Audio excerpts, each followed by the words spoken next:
Alright guys, we had an introduction to the executive branch today. For the second day when we're looking at the executive branch, we're going to look at what the president actually does. In the Constitution, it basically tells what the qualifications are, what powers he has, but what does the president really do?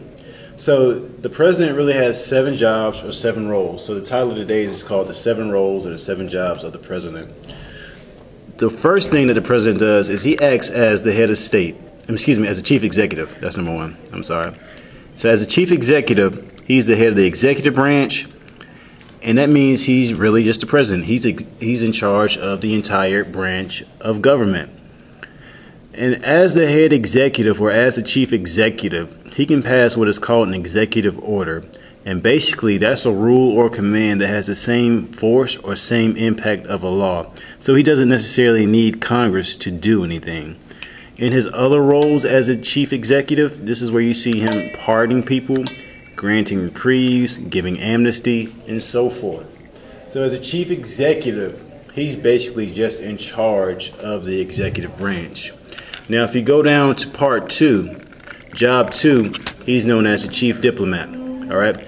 As a chief diplomat, he basically represents the U.S. abroad, and he directs foreign policy.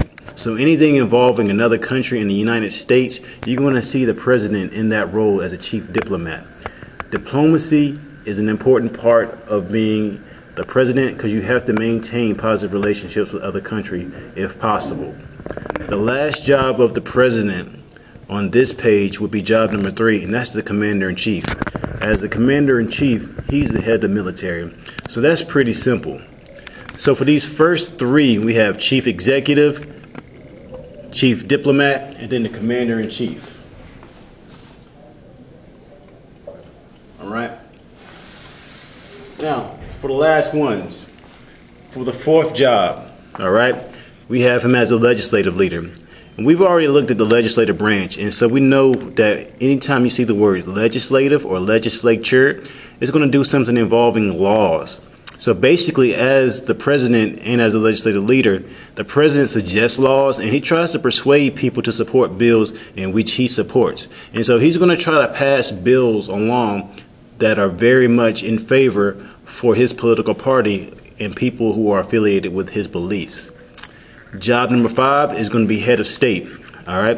And as a head of state, he represents the U.S. in all ceremonies, and then he's basically the main symbol of the United States. So anytime you see the president on television, on a magazine cover, he's in the role of head of state.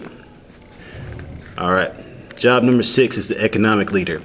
So as the economic leader, he suggests a budget for the country, and then he's going to manage our country's economy to make sure we don't waste money. Now, this is a hard job for any president to do because we're in such debt, but what they try to do is make sure we maintain a positive economy where people are employed. The last job is job number 7, and that's as the party leader. So basically, as his party leader, he's the head of his political party, and he helps raise his money. So he's trying to get the agenda across in which his political party has planned out for themselves. So whatever their agenda is, whatever their ideals are about a specific topic or situation, he's trying to make sure all their ideas get across in Congress and in government so they can shape how the country is run based on their ideals and their image. Now, these are the 7 roles of the president. We'll talk about it again in depth in class, but here you go.